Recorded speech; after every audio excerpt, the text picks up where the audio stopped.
경제가 무너질 때 대부분의 사람들은 무언가를 잃습니다. 집을 잃고, 일자리를 잃고, 평생 모은 돈을 잃죠. 그런데 역사에는 언제나 정반대의 인간이 등장합니다. 모두가 공포에 질려 시장에서 도망칠 때 누군가는 그 공포를 돈으로 바꿉니다. 19세기 초 뉴욕에서도 바로 그런 일이 벌어졌습니다.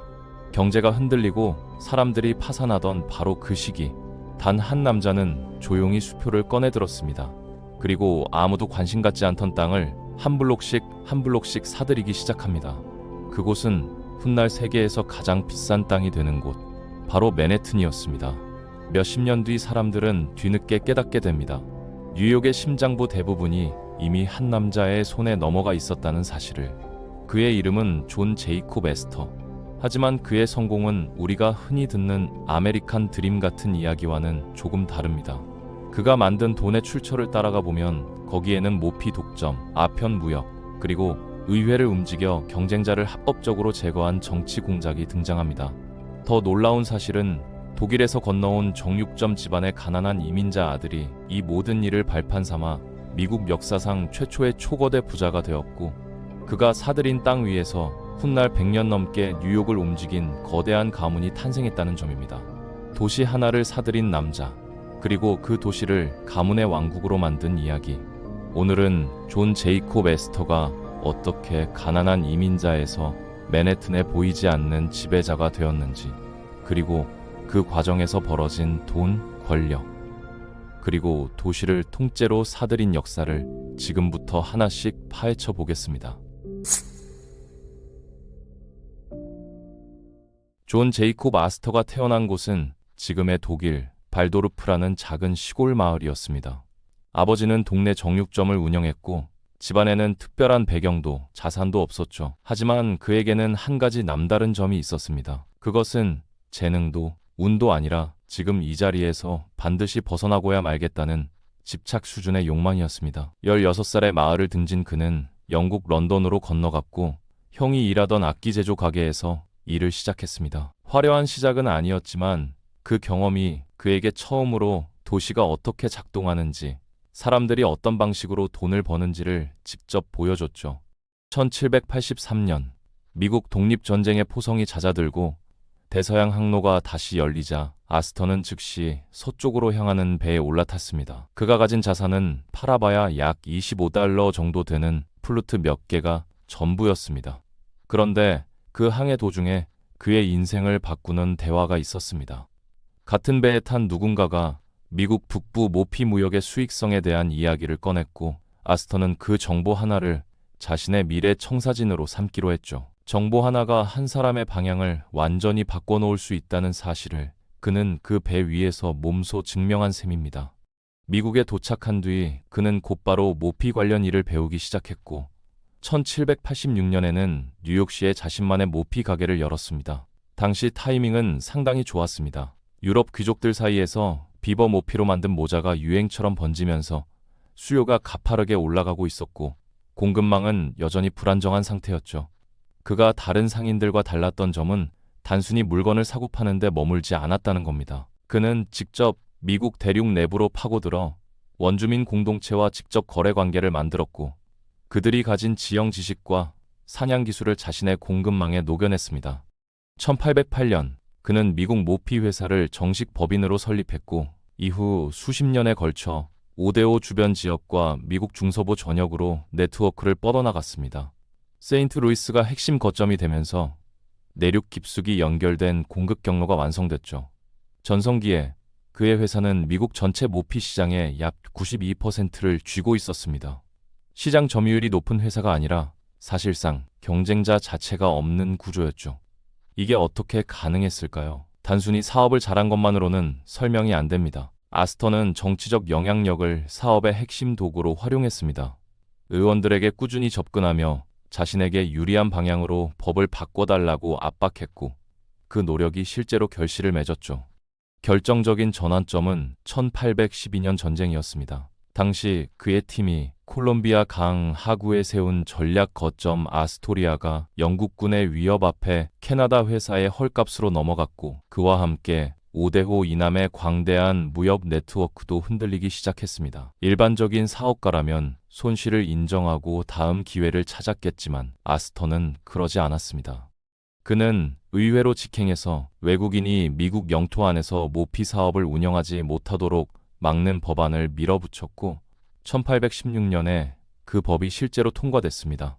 법 하나로 캐나다 회사는 아스토리아를 포함한 모든 거점에서 손을 뗄 수밖에 없었고 아스터는 경쟁자를 법으로 제거한 뒤 더 강한 독점 구조를 손에 쥐었습니다.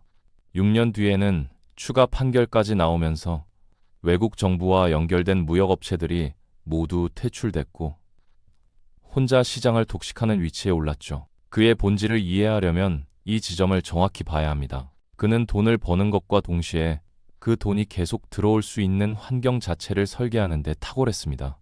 모피 사업이 최고조에 달했을 무렵 그는 이미 다른 시장을 보고 있었습니다. 바로 아편이었습니다. 당시 중국은 아편 수입을 공식적으로 금지했지만 그 규제는 실제로는 유명무실했습니다. 외국 선박들이 연안 바다에서 대기하며 작은 배를 통해 화물을 몰래 건네고 현지 관료들은 뇌물을 받고 못 본 척하는 구조가 이미 자리 잡혀 있었죠. 이 시스템을 파악한 아스터는 1816년에 터키산 아편 약 10톤을 선적해 중국으로 보냈습니다. 터키산은 인도산보다 품질이 낮았지만 다른 물량과 섞어서 유통량을 늘리는 방식으로 충분히 소화됐습니다.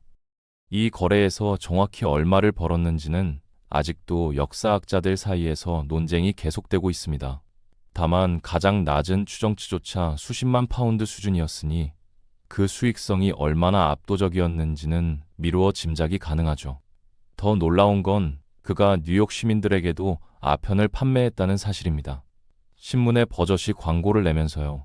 구매자가 누구인지 그 물건이 어디에 쓰이는지는 그의 계산에서 완전히 빠져 있었습니다. 1821년 중국 정부가 단속을 강화하며 규정을 한층 더 조였습니다. 이때 아스터의 반응은 죄책감과는 거리가 멀었습니다. 위험 대비 수입이 더 이상 맞지 않는다는 판단뿐이었죠. 그놈이 모피와 아편으로 충분한 실탄을 쌓아두고 있었고 다음 목적지로 이동할 준비가 된 상태였습니다. 그 목적지가 바로 뉴욕 부동산이었습니다. 타이밍을 보면 그가 얼마나 정확하게 시장의 흐름을 읽었는지가 드러납니다. 모피 업계는 이미 여러 방향에서 압박을 받고 있었죠. 비버 개체 수가 줄어들면서 사냥꾼들은 더 깊은 산속으로 들어가야 했고 당연히 비용도 올라갔습니다. 유럽에서는 실크로 만든 모자가 트렌드를 장악하기 시작했고 비버 모피 모자에 대한 수요 자체가 흔들리고 있었습니다. 공급 비용은 오르고 수요는 흔들리는 구조. 사업가 입장에서는 출구를 찾아야 하는 신호였죠. 아스터는 이미 1834년에 그 출구로 이동하기 위한 준비를 마쳐 놓았습니다. 뉴욕 미드타운 일대 125개 필지를 가족 신탁 형태로 묶어둔 것입니다. 재산을 자녀들에게 나눠주는 방식이 아니라 신탁이라는 구조를 통해 후손들이 세대를 넘어 그 땅을 함께 관리하도록 설계한 거죠. 그리고 바로 그 시점에 1837년 경제공황이 터졌습니다. 준비가 끝난 사람에게 기회가 찾아온다는 말이 있는데 아스터에게는 정확히 그 말이 맞아떨어진 순간이었습니다.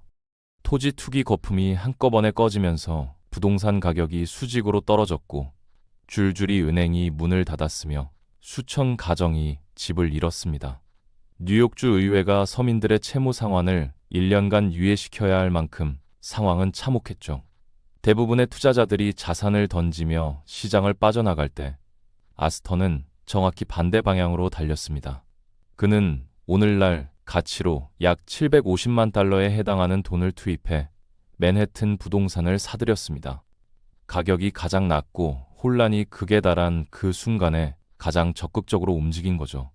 이게 단순한 배짱이 아니라 설계에 가까운 행동이었다는 점이 중요합니다. 그는 이미 몇 년 전부터 뉴욕이 세계적인 상업 도시로 성장할 것이라는 확신을 가지고 있었고 공황은 그 확신을 실행에 옮길 가장 이상적인 시점을 만들어줬을 뿐이었습니다. 그의 부동산 운용 방식도 독특했습니다. 그는 건물을 지어서 파는 방식이 아니라 땅을 소유한 채 개발업자에게 장기 임대를 놓는 방식을 선택했습니다.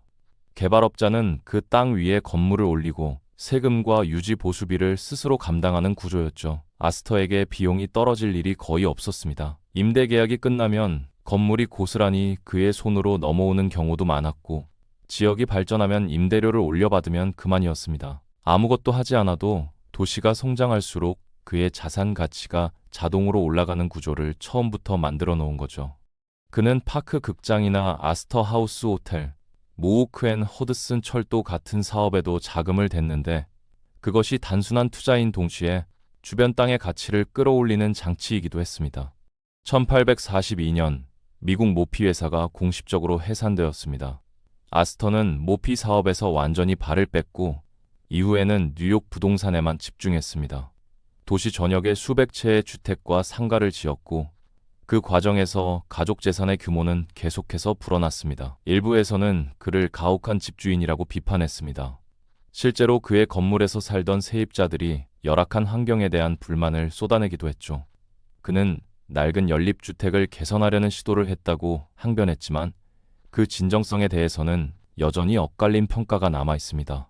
1848년 존 제이콥 아스터는 세상을 떠났습니다. 그가 남긴 재산은 당시 기준으로 오늘날 수십억 달러에 달하는 규모였고, 그는 당시 미국에서 독보적으로 가장 부유한 사람이었습니다. 재산의 대부분은 아들 윌리엄 백하우스 아스터에게 넘어갔지만, 그가 남긴 것은 돈만이 아니었습니다.